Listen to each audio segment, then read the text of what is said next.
پھر فرمایا کہ سماعت کان، اپنے کانوں کو خلاف شرع باتوں سے ہم بچائیں، غیبت سے بچائیں یا موسیقی سے بچائیں۔ آج کل تو یہ موسیقی اتنی عام ہوتی جا رہی ہے کہ مسجدوں کے اندر سننے کو ملتی ہے۔ نماز پڑھ رہے ہیں اور ایک مصلی صاحب کے جیب میں ٹیلی فون بجتا ہے اور اس پر انڈیا کا گانا لگا ہوتا ہے۔ ہم ایک مرتبہ بیت اللہ کے دروازے پر کھڑے تھے اور سارے لوگ ان پر گریہ طاری تھا۔ اللہ کی شان، ایک نوجوان وہ بھی وہیں آیا اور بیت اللہ سے لپٹ کے دعا مانگنے کے لیے آیا، اور اس کی جیب سے وہ ٹیلی فون کی آواز آئی اور بالکل باقاعدہ گانے کا پورا بول بولنے والے نے بولا۔ میں حیران، یا اللہ، بیت اللہ کے دروازے پر گانوں کے بول طواف کرتے ہوئے سنتے ہیں۔ تو سیل فون کے اندر میوزک کا لگانا حرام، گانے کا بول لگانا حرام، 100% گناہ ہے یہ۔ اور پھر اگر یہ میوزک بیت اللہ کے قریب بجے گی تو پھر اور زیادہ گناہ،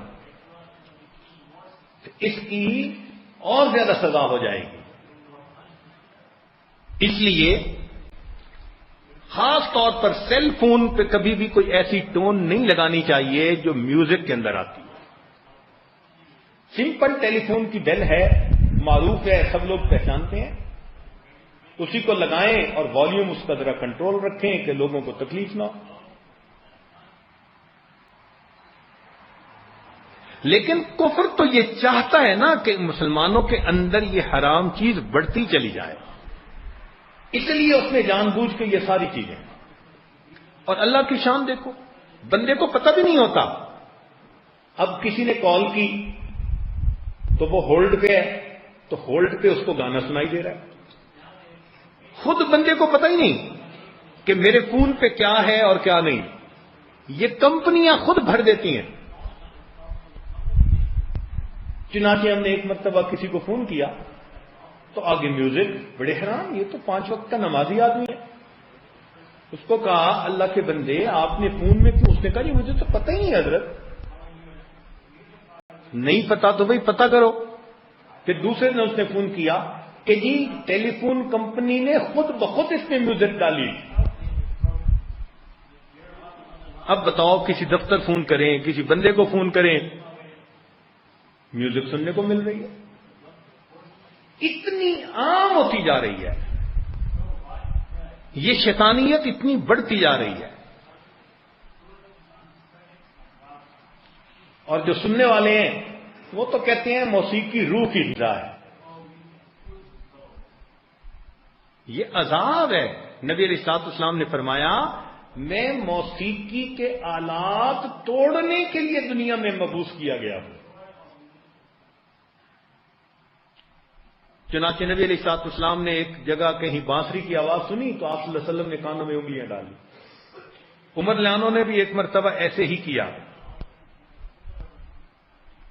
ایک حدیث پاک کا مفہوم ہے کہ موسیقی انسان کے دل میں زنا کا بیج بو دیتی ہے، اس لیے جو لوگ موسیقی کے زیادہ رسیہ ہوتے ہیں وہ فحش کاموں سے نہیں بچ سکتے۔ محمد بن المنقدر رحمۃ اللہ علیہ فرماتے تھے کہ جو لوگ دنیا میں گانا نہیں سنتے ہوں گے ان لوگوں کو اس کے بدلے قیامت کے دن فرشتے اللہ کی حمد سنایا کریں گے